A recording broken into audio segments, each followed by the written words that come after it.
법률방송에서는 자외선 차단 지수를 허위 기재한 화장품 업체들에 대한 소비자 집단 대응을 지속적으로 보도해드리고 있는데, 관련해서 지난주 금요일 소비자들의 집단 신고서가 식약처에 접수됐습니다. 법률방송이 해당 신고서를 입수했는데 제조업체나 책임 판매업체가 아닌 CJ 올리브영도 집단 신고 대상에 포함됐습니다. 장한지 기자입니다. 자외선 차단 지수, SPF 지수를 허위로 기재한 혐의의 선크림 회사들을 상대로 소비자 287명이 식약처에 집단 신고서를 제출했습니다. 집단 신고서에 적힌 피신고인은 제조업체와 책임 판매업자를 포함해 모두 9개 회사입니다. 특히 유명 화장품 유통업체인 CJ 올리브영도 이번 식약처 집단 신고 대상에 포함됐습니다. CJ 올리브영이 제조를 하거나 책임 판매업자인 건 아니지만 CJ 올리브영을 통해서 해당 선크림이 많이 판매가 되었기 때문에 들어간 거고, 화장품법 제13조 1항은 영업자 또는 판매자는 사실과 다르게 소비자를 속이거나 소비자가 잘못 인식하도록 할 우려가 있는 표시 또는 광고를 금지하고 있습니다. 같은 법 제37조는 이 같은 규정을 위반하면 1년 이하의 징역 또는 1,000만 원 이하의 벌금에 처하도록 하고 있습니다. 이영민 변호사와 함께 소비자들을 대리하고 있는 최다은 변호사는 소비자들은 자외선 차단 지수가 허위인지 알 방법이 없고 화장품 회사들의 기재 사항을 전적으로 믿고 구매하는 만큼 허위 기재는 엄벌이 필요하다고 강조합니다. SPF 지수가 그렇게 중요하다는 걸 알고 있기 때문에 아마 이 제품들도 그 지수를 속여서 광고를 하고 표시를 해서 판매를 한 것일 거 아니에요.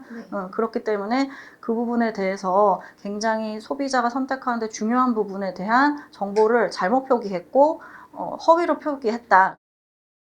제조사나 책임 판매업자가 아닌 유통업체인 CJ 올리브영도 식약처 집단 신고 대상에 포함한 데 대해 이영민 변호사는 소극적 방치도 법적인 책임을 물을 수 있는지 판단을 구하기 위한 취지라고 설명했습니다.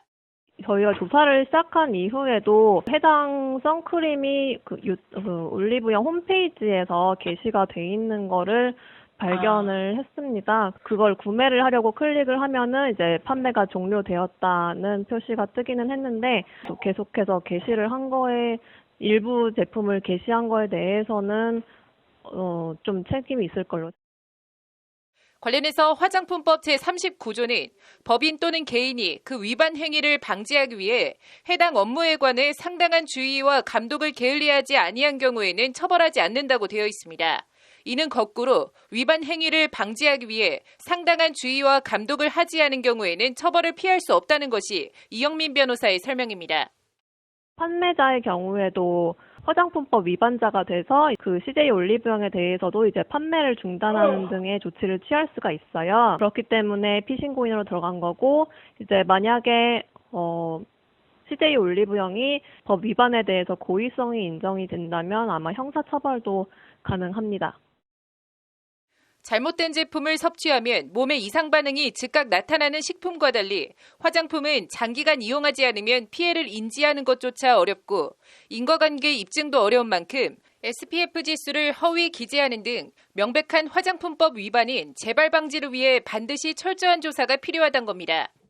화장품이 요즘 브랜드도 너무 많고 제품도 너무 많아요. 그렇기 때문에 소비자들은 주요 표시된 내용이라던가 가격 측면에서 제품을 고를 수밖에 없는데, 이에 대한 관리 감독이 철저하게 이루어지고 그렇게 돼서 소비자들이 올바른 제품을 선택할 수 있는 계기가 됐으면 좋겠습니다. 법률방송은 해명을 듣기 위해 CJ 올리브영 측에 여러 차례 전화 연결을 시도했지만 연락이 닿지 않았습니다. 법률방송 장한지입니다.